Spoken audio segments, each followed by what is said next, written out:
Hi, I'm Craig Signorelli from the GRIPS program. And I'm Aaron Fox from GRIPS program. The purpose of this DVD is to show you how to run all of the tests for the GRIPS program.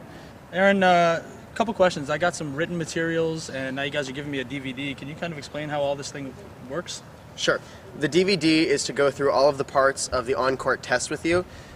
It goes through every shot and makes you knowledgeable to give every part of every test. Part of being a GRIPS tester is that you need to be certified. How do I get certified? Well, there's two parts to that. The first one is a written test, which your club will already have received the test. You'll hand that back to us on placement day. The second part would be the on-court test. Watching this DVD will prep you to show us on placement day that you know how to give every part of every test. The purpose of this tester DVD is to explain to you how to run the test. The red dot will represent where the player stands. The yellow dot represents where the coach will stand when feeding the ball. And the rope will represent the depth line or the horizontal line for the targets. All feeds during the test should be the same. Feed the ball at a moderate pace and within one step of the player.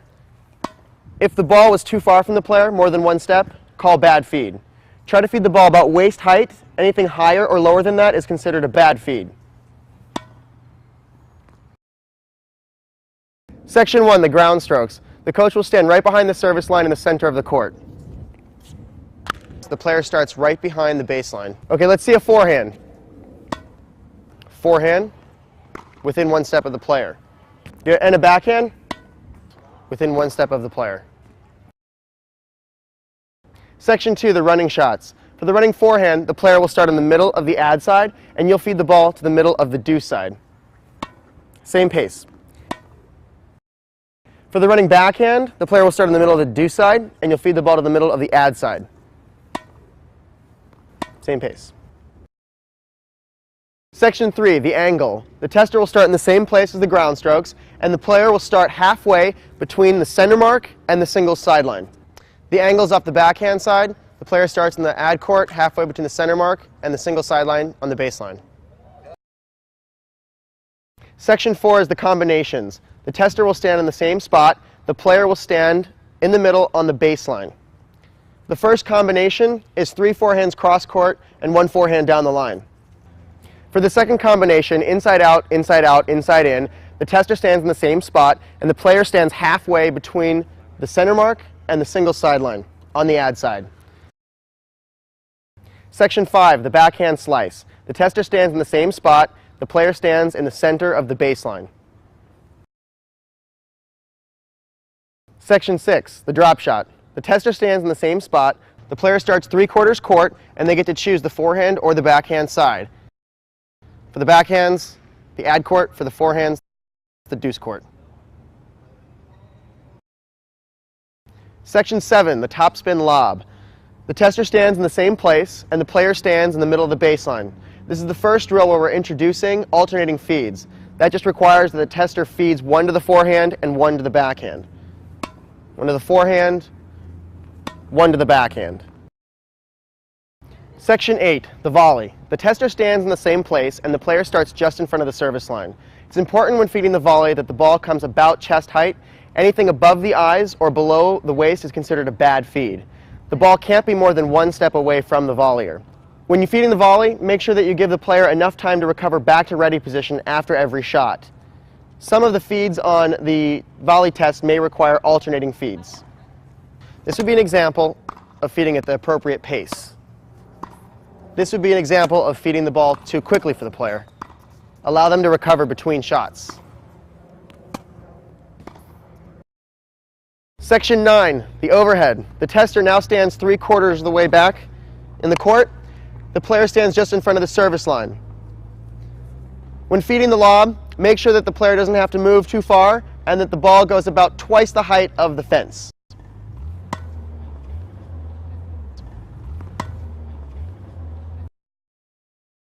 Section 10, the return to serve. The tester again stands 3/4 court and the returner starts in the returning position on the deuce side. The feed on the serve must be in the service box, and again, the player should not have to take more than 1 step to the ball. This test may require alternating feeds. Section 11, the feed. The player stands 3/4 court, and the tester stands on the same side as the player.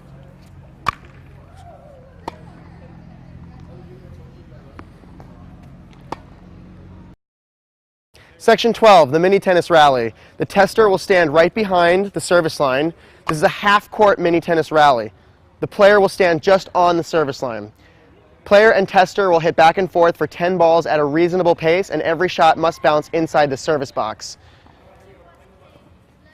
Tester can hit both to forehand and backhand side. Section 13, the serve. The player gets to choose if they want to serve on the do side or the add side.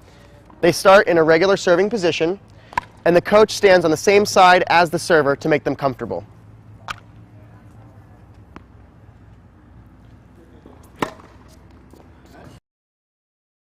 Section 14, the physical component.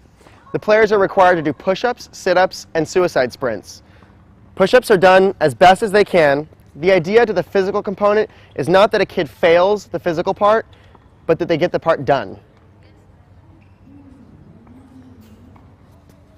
Sit-ups. Have the player come up all the way if they can. And suicide sprints.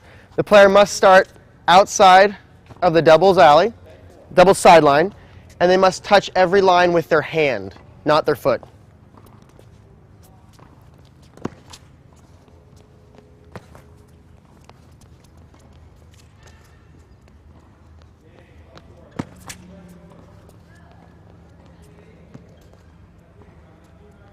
Time ends when they cross back over the doubles sideline. The target section is to show you where to set up the targets on the court during the test. You could use cones, ropes, or chalk. We set up a rope in the middle of the court here to differentiate between cross-court and down the line. Cross-court ball, down the line ball for the forehand side. As you progress through the tests, the service line becomes a requirement of depth. We're just using the line to mark the court. Anything past the service line is good. Anything in front of the service line is not good. Again, on the line is good, it counts. Again, as you progress through the program, a depth line becomes a requirement for depth. The depth line needs to be set halfway between the baseline and the service line.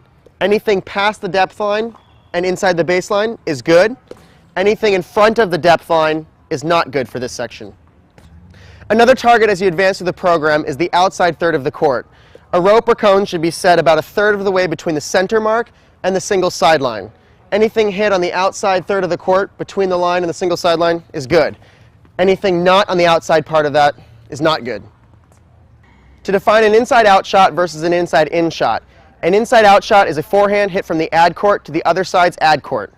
An inside-in shot is a forehand hit from the ad court to the opposite side's deuce court. To define the angle, the ball must bounce inside the service box and cross the single sideline before it crosses the baseline. That ball crossed the single sideline before the baseline and is good. That ball crossed the baseline before the single sideline and is not good. For the topspin lob, the ball must have topspin on it, and for the target, it has to go past the service line and above the racket held straight up in the air. That lob is good. That lob is not good. For the targets on the serve, the early tests require that you just get the serve in the service box. As you progress through the tests, we divide the service box into 2 lanes. You do that by dividing the box evenly into halves. For 3 lanes, we divide the box evenly into thirds. For the target on the drop shot, the ball has to bounce inside the service box 3 times before it crosses the service line. 1, 2, that does not count. 1, 2, 3, that counts. For the targets on the return of serve, if the test requires an alternating feed between forehand and backhand, feed the forehand side for the cross-court shot, and the backhand side for the down the line.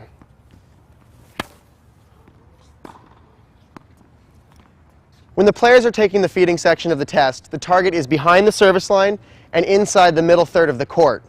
This would be a good feed, and this would be a bad feed. In conclusion, there's a couple of things that we want to leave you with to make the tests run smoother. The first thing is that tests are completely objective. Any subjectivity will just make testing harder. Parents and kids can be emotional at first until they get used to the system. After they're used to it, it's not a problem. Secondly, there's no parents allowed on the court at any time during the test.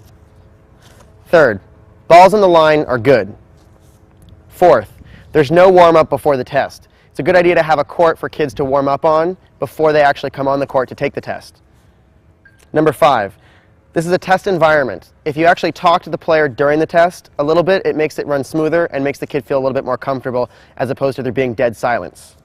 Number 6, it should feel like it's okay to be placed anywhere in the program. If a kid gets placed in a white grip, great. They know exactly what they need to work on to move up to the next level.